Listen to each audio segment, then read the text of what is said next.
عورتوں کو جنت میں داخل کرنا تو دور کی بات ہے، جنت کی خوشبو بھی نہیں سونگنے دے گا۔ اللہ تبارک و تعالیٰ نے اس لیے فرمایا اپنے نبی سے، یا ایھا النبی قل لازواجک و بناتک و نساء المؤمنین یدنین علیہن من جلابیبہن ذالک ادنی ان یعرفن۔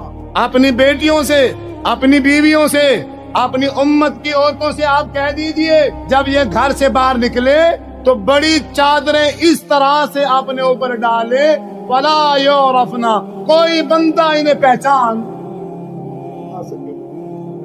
اب ایسے ہوتا ہے پردہ؟ صحابیات کیسے پردہ کرتی تھی؟ ایک بڑی جلباب ہوتی تھی، چادر ہوتی تھی بہت بڑی، جس سے وہ اپنے پورے جسم کو ڈھک کے اس کا جو ایک پلو ہے وہ اپنے آگے سے ایسے لٹکا دیتی، ایک آنکھ بند ہے اور صرف ایک آنکھ اوپن رکھتی راستہ دیکھنے کے لیے، اور نیچے لمبی